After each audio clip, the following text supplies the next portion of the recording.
Greetings, my fellow Catholic. Today we are going to talk about whether or not you should get a grant, but specifically a grant from a secular organization. It's a very hot topic. A lot of people ask, well, should I get the money? That's what we're going to talk about today. I'm going to give my suggestions on what to do. And at the end, I'm going to tell you whether you actually should get one or should just pass them up. So stick with me to the very end. First, a quick introduction. If you don't know who I am, my name is Brice Sokolowski, the founder of CatholicFundraiser.net, a website that is completely dedicated to helping Catholics with their fundraising. So whether you're starting out, you're already well on your way and you're established, but possibly you're looking for a few ideas on how to do things better, well, you are in the right spot. Now, before we dive into the topic of today, secular sources, should you get them from grants, also make sure to download my free guide, The 10 Commandments to Catholic Fundraising. These are 10 things that I have found that have really been helpful in my fundraising. I think they're going to help you. It's been downloaded by thousands and thousands of Catholics. The overall consensus is to thumbs up. So make sure that you grab your copy. The link is going to be right below. Okay, let's dive into the topic of getting grants from secular sources. Should you do it? I'm reading my notes. I'm going to include the notes as well on this topic on my website, so that way you can follow along and get everything that you need. Okay, so point number one is just to understand this key topic is if you get a donation 1 year or a grant, let's say it's 25,000, maybe it's 10,000, you have also got to think that can you get it from them the following year? And the reason this is important is, well, if you get a grant for 5, 10, maybe 50,000, you're going to be dependent on that. Well, you're obviously going to spend it. And whatever you spend your money on, well, you're probably going to want to spend it again the following year. So you have to really think about, well, if I'm going to get this money, or if I'm going to apply and hopefully get the money, is there a good chance that I'm going to be able to get this money the following year? It's really important because you don't want to dig yourself in a hole. Obviously, some people will say, well, I don't know what's going to happen next year. I just need to focus on this year. Completely understandable. If you want to play the short game, the short strategy with your fundraising, go right ahead. But it's a good thing to think about is, would you be able to, do you think, you don't have to have a definitive answer, but just think about, do I want to be in a position where that I might not get money from them?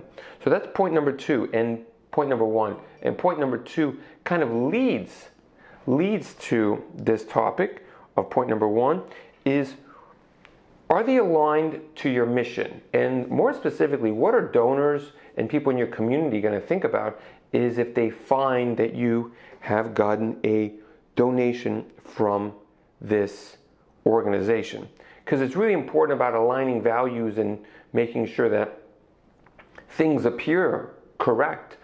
We sometimes hear discussions about Catholic organizations receiving donations from organizations that don't align with the Catholic faith, and sometimes we see Catholic foundations handing over donations to people or organizations that don't align with the Catholic faith. So did this crossover of money, I mean, money isn't just money. You can't just say, hey, I'm just getting money.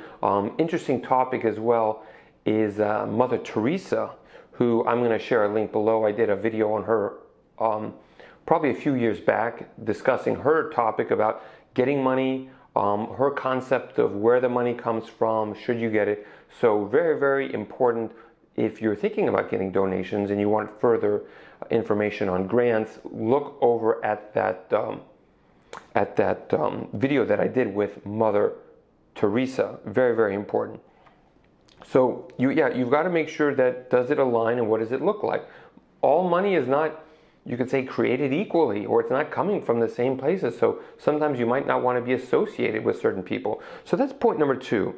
And then point number three is, and this is my personal opinion, I think for the most part, grants aren't the best way of fundraising, because specifically it's a waste of time. You'll do a whole lot of work hoping that you get a response. More than likely you won't.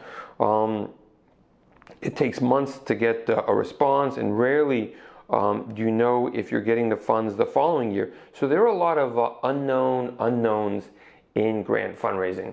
Obviously, if you get one 100,000, you get excited. I remember when I got my first grant, large sum of money, but then I thought, well, what am I going to do next year? I'm probably going to have to find it from somebody else. Now, the better strategy of just getting a lot of money, if you want, or just getting donations, is through individual donors. Usually that's really the best way of doing it. So the headline for me, and whether you should get donations from secular sources, is probably not. Be careful about the red tape if you do want to pursue it. Obviously, there are exceptions to the rules, but very rarely. So my recommendation is do your due diligence before you get it. Try and think if this is a good match, and also look over at my video and my article on Mother Teresa on whether this is something that you should do. And I don't think you should. There are plenty of other things. That's what I talk about on my website, other ways of raising funds. So if you're figuring out where to find donations and you're not really hooked on grants, well, great, because there's plenty of other places to get donations. So I'm saying no to grants, in particular secular grants, because there's so many other sources to get donations. Anyway, that's it from me. God love you. Thank you for your attention. Share this with a friend. Share this with an apostolate that you think would need help. God love you, and I look forward to speaking with you next week. Bye-bye.